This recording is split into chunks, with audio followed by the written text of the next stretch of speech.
if we don't have people who give of themselves to the church, we're going to have more problems like we're having now. We've got to, church is not just a Sunday kind of love. You don't come and hear a good sermon, music, and give your tithe. And they emphasize Malachi, but I want to emphasize the New Testament that says your time, your talent, and then your tithe. You can't have a tithe if you don't give of your time and your talent. You don't, money doesn't fall out of the sky. I'm interested in my people becoming full citizens because of my faith in God. I realize that for freedom, there you must pay a great price. Reverend Monty T. Akers, Jr., and my position at Park Manor Christian Church is that of the Associate Pastor. My name is Dolores Jones Highball. I became the first elected woman elder in 1975. I am the Reverend Dr. William E. Crowder, Jr. I am senior pastor of the Park Manor Christian Church in Chicago, Illinois.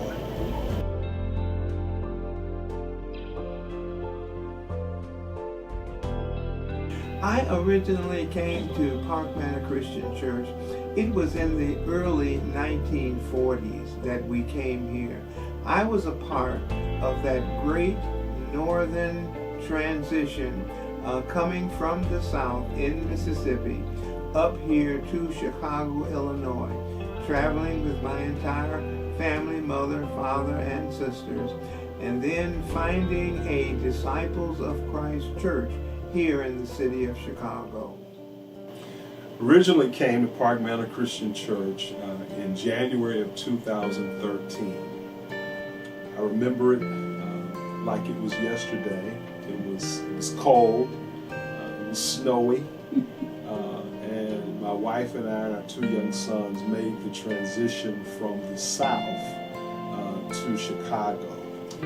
And it sort of reminded me of the story of the Great Migration, that 100 years later, this new young family will be migrating from the south, from Tennessee, to Chicago to help fulfill a part of destiny.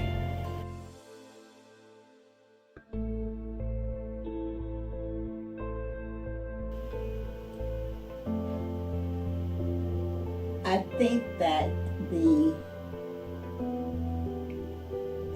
fact that women were starting to expand or to deciding to become more involved, let me say that women had been around and supported the church in so many different ways, but not been acknowledged.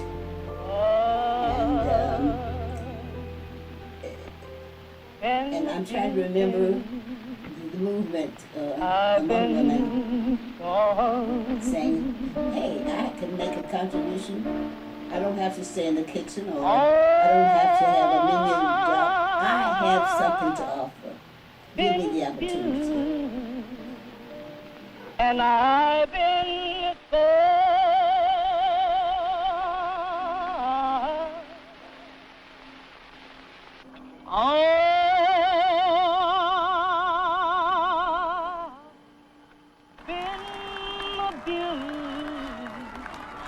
What was happening in the world when we made the transition in 2013 from Tennessee to Chicago? Two things specifically related to the nation, and then I think also to Chicago. We were in the second term of the first African American to be president of the United States.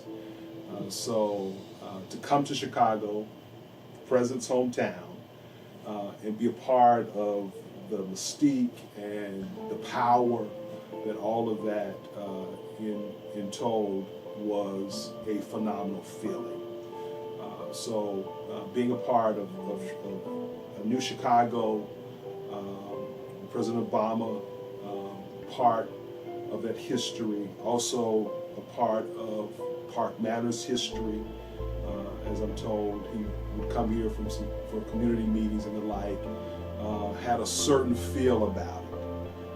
So that was a significant part of what was happening. I think also the violence that was taking place, specifically the gun violence. Hadia Pendleton had just been shot when we made that transition.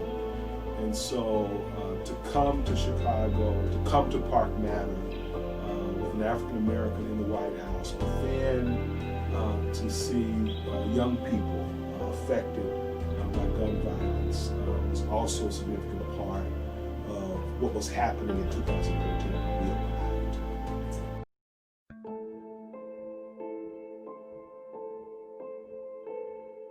I think that employment was a big factor. In the South, it was not real easy to find adequate employment for a lot of young men. And I think my dad was a part of that. He wanted a better job. He wanted to make more money for the family. So I think he felt that there was more opportunity up here in the North, in the city of Chicago, than he was having in Vicksburg, Mississippi.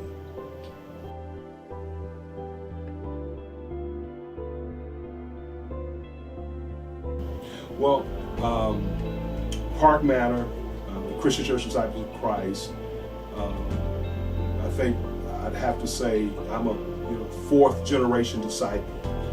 And my family derived from Mississippi, which those folks that came from Mississippi were considered to be Delta disciples. And so with school there in Mississippi, and to be a part of that, lineage, and to know the history of what that means is quite remarkable for me. I know I stand on the shoulders of some great men and women that came through the Delta, that made the migration from Mississippi to Chicago. I don't forget that, and I don't take it lightly. I know I'm here for a reason. I know, understanding the history of my family, coming from Bethel Christian Church in Mississippi in the Delta is significant. And so I hold on to that. And I know that there was a time when you made that trek from Mississippi to Memphis, to Arkansas, to Chicago, you were sent with specific instructions. And the instruction was find a disciple congregation. And that disciple congregation was Park Manor Christian Church. Park Manor Christian Church helped to save me in terms of being. My husband became ill after we had joined Park Manor Christian Church, and in 1969 I had a recall from Indianapolis asking me if I would become a member of the general board. My husband was just being diagnosed with a neurological problem, and I said, I can't go to Indianapolis. I've got to stay here with my husband, and our children were in school. I talked to my father, I prayed, and I talked to my doctor. He said, do it. So because I became a member of the National General Board for our denomination, and then for the administrative committee, meant that I was going to be traveling. I did it, and it helped me in ways that I can't even describe in terms of growth, acceptance, and being a woman making a contribution. And I thought, I'm a woman, I'm black, I'm from the South, because a lot of people from the South were not considered very capable in Chicago when I arrived. You had to be born in Chicago, grow up in Chicago, and you were from Mississippi. We need to teach you some things. I sort of ignored that and became who I was. Park Manor Christian Church has been a vital part of not only my life, but a vital part of the life of my family as well. When we got married, my wife and I, we decided that we were going to continue our fellowship in some church, and Park Manor was the church that we chose to be a part of and to raise our children in this church as well.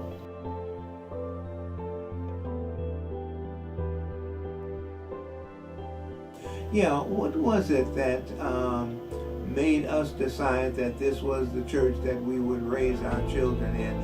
I think it was the family tone in the church.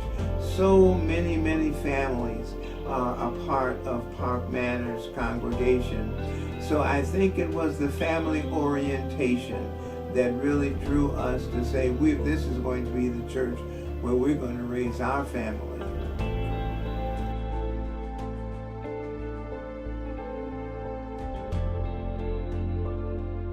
I was a member of a very small church according to a lot of black ministers. There was a lot of competition among the ministers, that little old church, but this little old church, I have to share this with you. In the 1960s, 70s, when Reverend Davis was here, well, before that, because Reverend Richard Hyde Davis, a Jamaican, had a big expanse of ideas. He did not let borders stop him. He was involved. He pushed people, and he could sense your ability. And he was becoming blind, but the blindness did not stop him. And before you knew it, he had you busy working creatively, whatever you were doing. Park Manor was a network of things: sewing, Boy Scouts, Girl Scouts, food. We started eating back in those days, and we're still eating, not only physically but spiritually. We're being filled.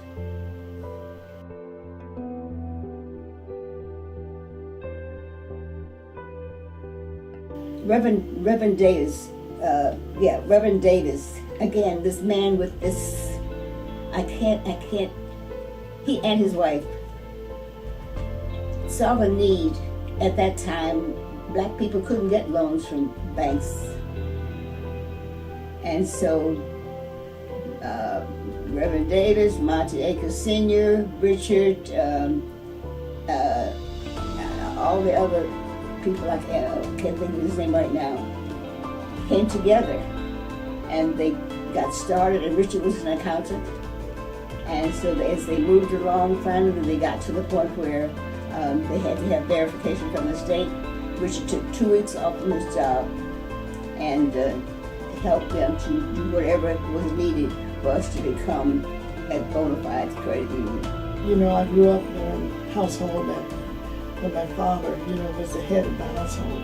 So when I came into, the credit union, and I heard the story about how the credit union started, it was the men of Park Manor, the men's group. And these men who wanted, so much to support their families and to really provide, for them the things that they would need. And they were trying hard to get money, through the regular banking system, and they were not able to do that. But they were hard-working men. They were the CWF, the Christian CMF, the Christian Men's Fellowship Group, Park Manor. And they wanted to make sure that their families in Park Manor and their children, had options, financial options. And they were brave enough to go and have these discussions about how to finance their dreams. Their dreams were bigger than their everyday work of being a cab driver or being a worker, in an office, or being a teacher. Their dreams were not how do we get paid, but how do we get paid and use our money to finance our dreams. And so they decided that they would start through their research. They found that they were able to, if they could get, incorporated, they could start a credit union. At the time, in the 1940s, because they were part of the Great Migration. They came off of farms, and they, came into the work environment, work life here in Chicago. And they were living in cold water flats, and they were wanting to buy houses, and they were wanting to buy cars to get to their jobs, and they were wanting to send their kids, to school. And most of all, they wanted to own a church. That drove them more than anything else, because they couldn't own anything unless they had financial backing. So they were able to take this idea and go and research through men like Richard Heiba, who had some access to financial information, through men who had some access to their job. They used their jobs and the information that their jobs provided them, and they used those inroads to finally say, well, these are how these people are financing, their dreams, and we're going to do that. So they incorporated.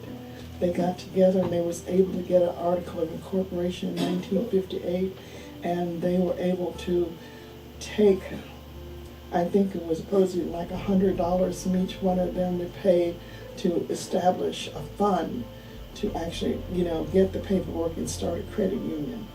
And then from that, they worked to build shares. They knew that if they could build their credit by saving their money, they could use that savings to secure a loan. So they could pay themselves back with dividends on their share accounts, and they could earn money on the loans that they made to pay the dividend with their loan account. So they began to this process, and they volunteered, and it's still a volunteer labor where nobody gets paid. Everybody, gives their time, gives their talent, gives their treasure to make sure that, this dream does not die. And we are over 60 years old of providing for dreams. We have become a community of people who educate ourselves. We educate our children. We are very big into making sure that they have the tools they need to support and go after their dreams. So the credit union of Park Manor Christian Church, with founders like Richard Hamba, with founders, like Adams and Ruby Washington and Rosetta Fletcher, and it's just these names. I see these faces, and I know how hard these people worked, and these were not people who wasted their time. They always talked about how to make things better. And we need more of those conversations to start up again. How to make life better, in the places where we live, in the churches where we worship, in the communities, where we have our homes. We need to, again, think about how to make life better. Not how to get something for yourself, but how to make life better, in the places where we live and the people that we touch. And that intrigued me, because I was not afraid of hard work. And not being afraid of hard work means that if you have a problem and it's a hard problem, you just work harder to solve it. And that is what I learned from being, in the credit union, listening to the stories of the people.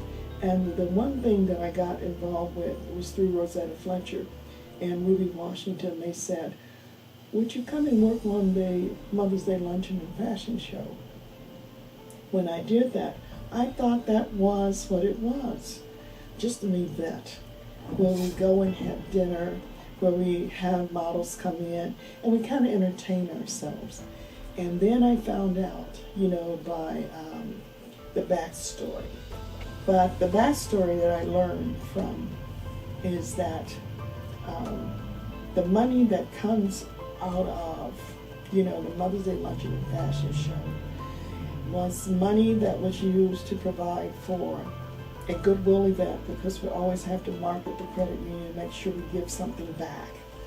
And they felt that the men, these hardworking men, that in order to support the women who supported them, help them meet their dreams, they would like to honor them on Mother's Day by throwing this big fancy event where they could be with their families. They would not have to go to a white-owned business and use their hard-earned money to pay for some white business owner, to support his family. But they could use this like corporation, incorporate themselves, throw this event for their families and friends, have, the best of the best food, dress up, have a wonderful, fashion show, and keep the money coming back into the credit union to pay bills, because you have to earn money. And that event not only honored the women who supported them, honored their children by providing them with a wonderful event, but set in legacy and tradition, which is pay yourself first, with having shares, earn money off of your own loans, and then pay yourself dividends, throw your own events, and then use that money, to take care of your bills for the year, and then use that money to market yourself. But most of all, don't settle for less than who you are. Your dream is to dream big, then not only dream big, but serve yourself big. So when I found that they had a higher calling for this luncheon and fashion show than I had imagined, I became really, committed to making sure that it continued. And the women who did the fashion show, they were women who were committed to Park Manor. They were mothers who could go and do this event with other people, but they became so entrenched in loving the fact that these families are like our family. And we go to them, and it's like we're celebrating Mother's Day with people who love to see us, and they're trying to accomplish a goal. So they were really in there helping us to accomplish that goal for over 25 years. They dedicated themselves to being there. So that troop, Willie Gray and her models, and they were people who really respect the fact that those Christian men who started this and who wanted the best for their families, they just enjoyed entertaining, that group. And, the things that it represented.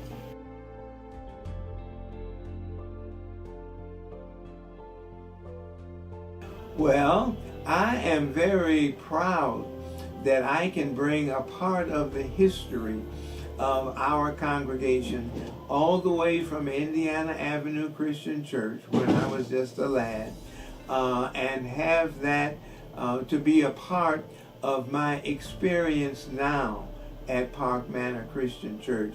That has been very, very important for me.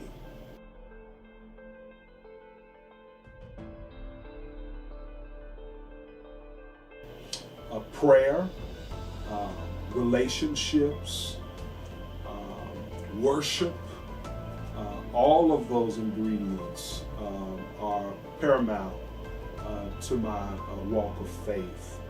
And Park Manor, of course, being a very strong prayer-centered congregation, a quiet, steely faith, understanding the bedrocks of our tradition of prayer and worship and family and community all create that synergy that has carried me and supported me all of my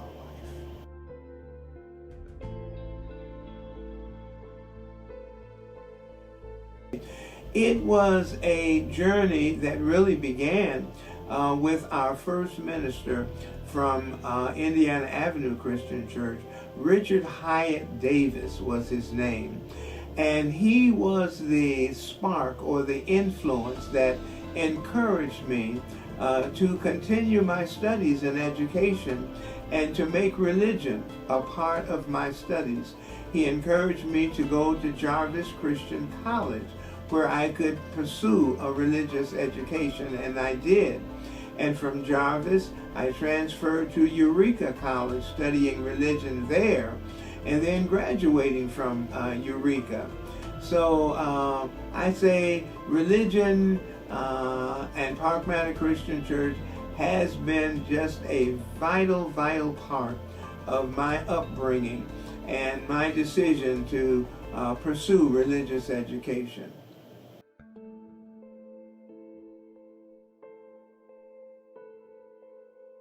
I am so proud to be a member of the Christian Church Disciples of Christ, because they, before any of this happened, back in the maybe 50s or 60s, they saw the need to incorporate the gifts of women, men, lay people, etc. And so our Constitution is called, not a Constitution, but it's called, can't think of the name right now, but they provided the opportunity for 1/3 lay, 1/3 ministers, 1/3 da-da-da-da. So whenever the nominating committee went out, they had to have a lay woman. I found myself on the Commission on Theological Education because I was a part of that, I had had some experience, and so I could say what I had to say, and irritated some of the presidents of colleges because who is this little black lay person making a statement? I made my statements, and sometimes they agreed and sometimes they didn't. That happened not only within our denomination, but I found this in other denominations when I found myself in other denominational meetings. Well, the Christian Church Disciples of Christ, they're just itinerant something or other. A Methodist man said that, and I turned around and said, no. I have a right as a layperson from the Christian Church Disciples of Christ to make a statement, and the women can't do that. People, you have too many obstructions for people to share in and to be a part of the body of Christ. I'm as much a part of the body of Christ as anybody with a PhD.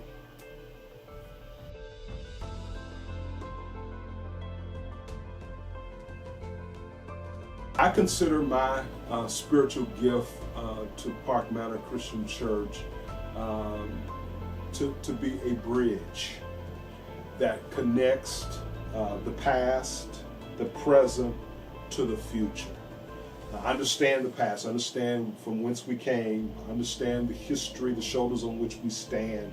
Also have the unique understanding of where we are in this specific moment, and then where we are to go. And I think that's my assignment. I think that's why God specifically made a way for me to come and pastor this great congregation. My spiritual gift is just to be, to touch, to encourage, to love, to embrace, to care, to just care. For instance, this may not be directly Park Manor, but our new general minister and president, the first African American woman,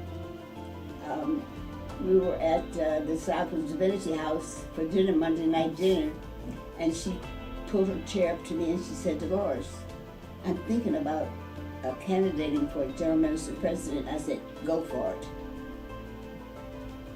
And she did. And then shortly before the assembly, the same kind of thing that's happening now happened. And I, along with several other people, made a statement about her and encouraging her. She became General Minister and President, Marsha Owens. I am so proud that I had a little bit to do with that. I encouraged her. And at the General Assembly, every time my husband saw me, he would hug me and kiss me. You know who he is, the musician over at Meek's Church, the gospel, just from Roosevelt University, and he's been to Europe and presented gospel concerts, and the white people love it.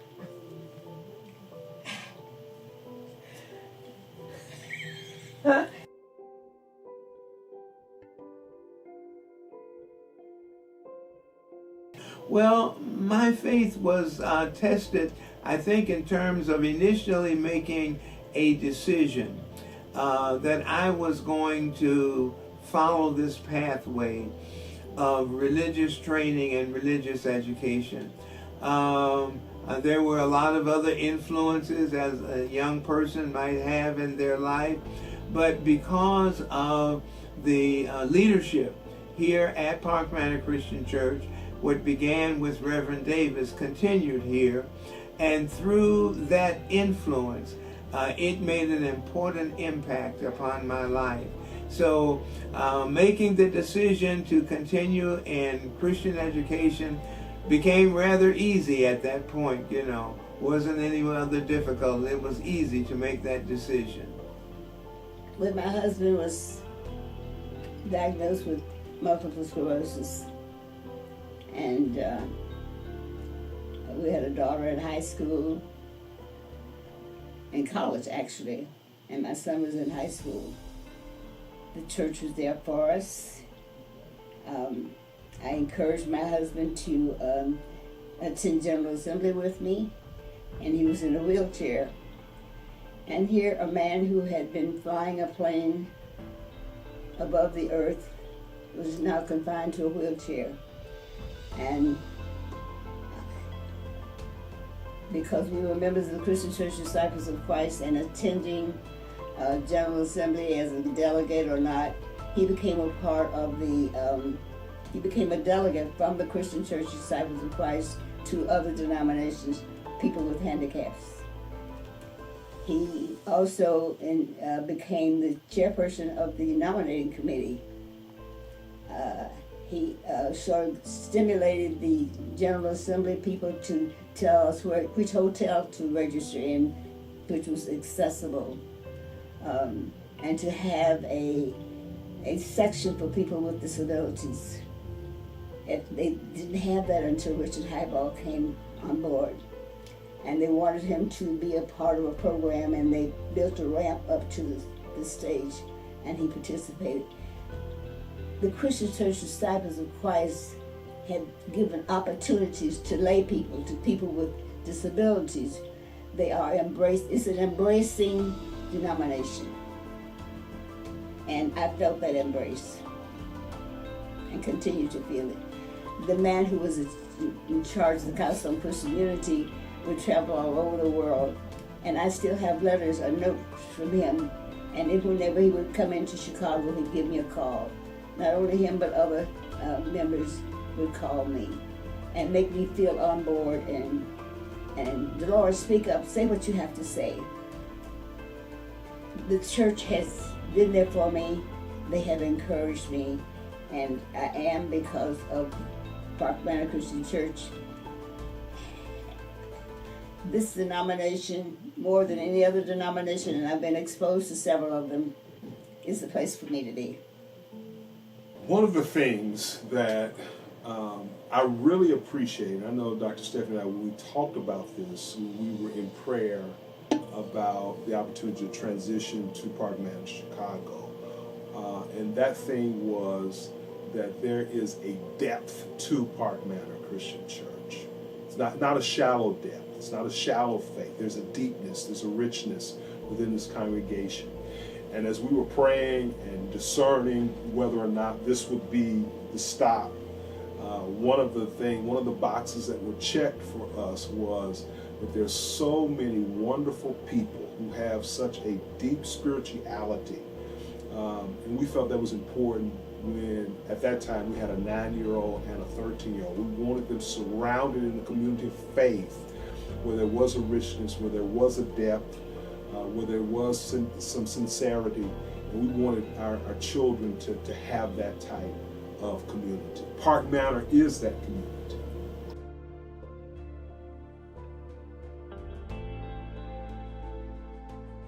The continued effort in evangelism would help to bring more young people here to Park Manor Christian Church.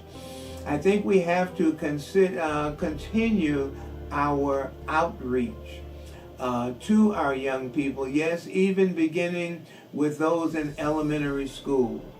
And from there, having those kinds of programs here at Park Manor Christian Church that will attract our young people. So it is very, very vital that we continue our influence here in the community of Park Manor.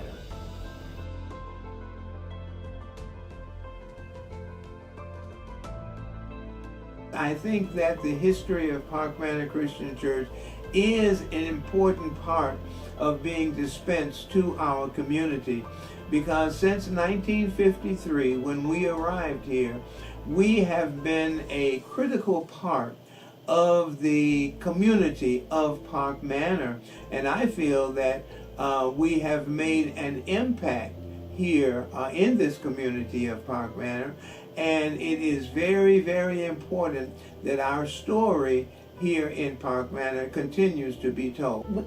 History is important. If you ignore your history, you ignore opportunities, you ignore growth, you ignore stimulation of your children. It becomes a rubber stamp situation. It does not become a flower that blossoms. Pray. We have come to claim our rights as citizens of this land.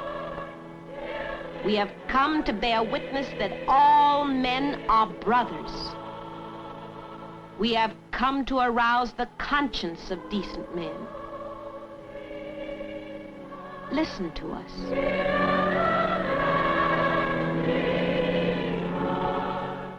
We're headed for freedom.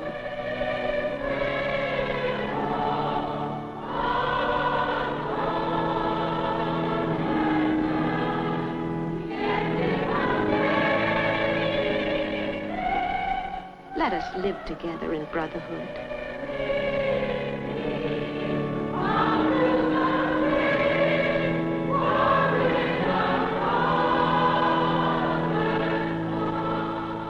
Let us live together in friendship. Let us live together in peace. Let us walk together with love.